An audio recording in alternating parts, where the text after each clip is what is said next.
各位好啊，歡迎嚟到大象電視台。今日係2025年嘅11月24日凌晨嘅1點55分。咁今日呢，我想同大家講下特區政府喺2024年嘅施政報告嘅。只係講其中一項，就係講的士司機學阿拉伯話。咁呢，我為今日嘅節目就作咗一個名，就叫做臨老學吹打。咁我而家開始啦。咁我有一啲建議可以俾香港特區政府嘅。如果話要的士司機學呢個嘅阿拉伯話，咁我建議咧，呢個學阿拉伯話嘅措施咧，應該係一個自願性質，就冇勉強。因為咧，其實每一個人嘅語言能力都係唔同嘅。咁有啲人嘅語言能力係強啲，有啲人嘅語言能力咧係低啲。咁就算佢學自己中文咧，佢都未必學得好。你留意下，有好多人啦，尤其是係低下階層嘅人士，佢哋做嘢要快，咁好多時候都會寫錯別字。咁何況你要叫佢哋學識一種語言？咁就你諗一諗，同埋好多的士司機咧已經係上咗年紀，甚至已經係過咗60歲，甚至70歲都有嘅。咁可以話係一個古稀之年咯。咁如果你叫佢哋學一個新嘅語言咧，佢哋恐怕力不從心。雖然我都明白到有一句話叫做終身學習。咁終身學習你都要係睇下邊個科目，譬如嗰個人係對呢個運動係好有興趣嘅，咁佢可能佢係學到老做到老，咁咪只係限喺運動方面。咁如果你轉一個科目，咁佢就已經係覺得好艱難。咁與其係咁，不如去學一啲佢係習慣咗嘅嘢咯。因為如果勉強佢學咧，只會力不從心，同埋會感到氣餒嘅。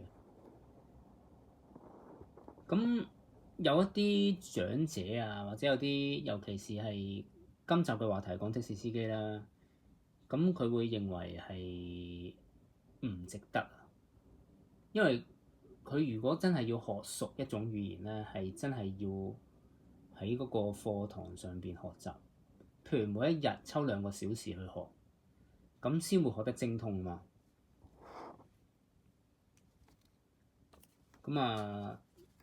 佢又邊有咁多時間啊？所以真係力不從心啊！因為吸收能力已經係低咗，二嚟呢都冇時間。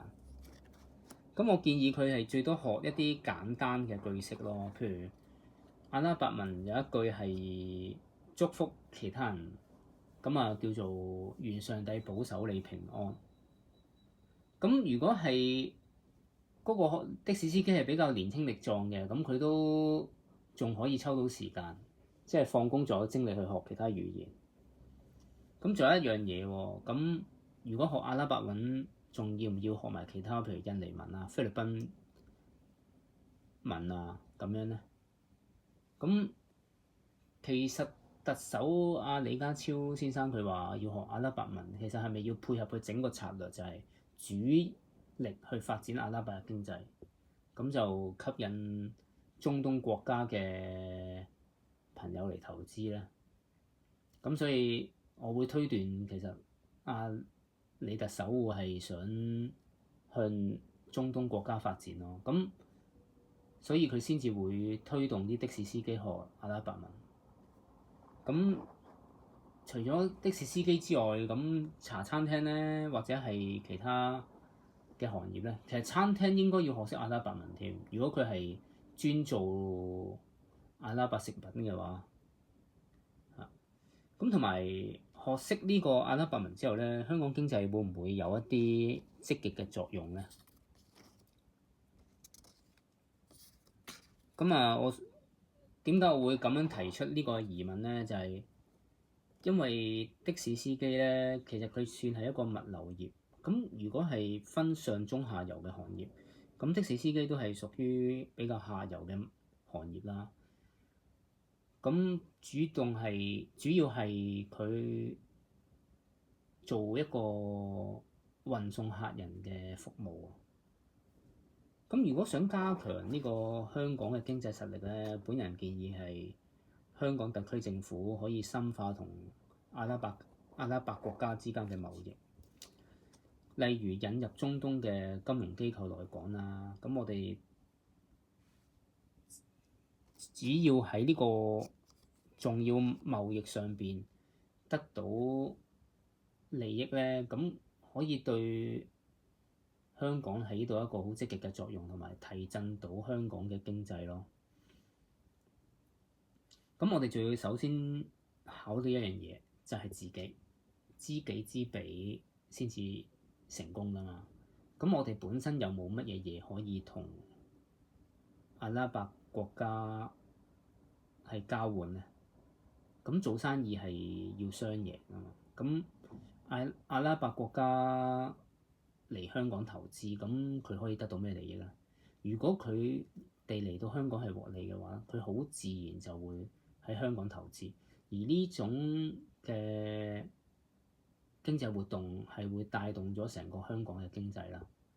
咁佢哋嚟呢度投資，譬如設廠，咁自然就會要係用到香港嘅物流服務啦，唔單止的士，甚至係一啲貨運啊、運輸貨物，又或者係餐飲方面，可能佢帶成個團隊嚟咧，帶好多阿拉伯嘅職員嚟，咁佢哋需要住屋、需要飲食，咁先至成個經濟帶動咯。咁而唔係話主要針對住喺呢個物流行業，其實就可以喺上層嗰度多啲花啲心思咯。係啦，因為其實呢個世界好主要就係做生意，大家係為乜嘢咧？就係為利益啊！大家返工為乜嘢啊？咁啊唔係為咗話效忠個公司，而係因為我哋要得到利益，要賺錢。咁我哋賺錢當中都要講道義。咁而從後就係你幫呢間公司做嘢，你要忠誠於呢間公司啦。例如唔可以出賣呢間公司啊，或者偷竊人哋啲機密資料咁樣。咁所以話天下熙熙，皆為利來；天下攘攘，皆為利往。只要香港發揮到獨特優勢咧，就可以吸引到阿拉伯人嚟，唔單止係呢個族群啦，甚至印尼啊、菲律賓啊、湯加島國啊，個個國家都會嚟。咁到嗰陣時，就自然會有教育機構去舉辦一啲外語學校，教大家阿拉伯話，亦都係我哋成日聽到嘅烏爾都語啊。咁大家喺某啲地方係阿拉伯人聚居嘅地方，就係聽到呢種語言咯。咁就先做好上游、中游嘅貿易啦，金融啊、地產啊各方面，咁自然就會上游嘅錢流到去中游、下游，到我哋普遍老百姓、一般市民都會受惠。咁就祝福大家啦，祝福香港嘅經濟繼續繁榮。咁就有唔同嘅國家嘅人嚟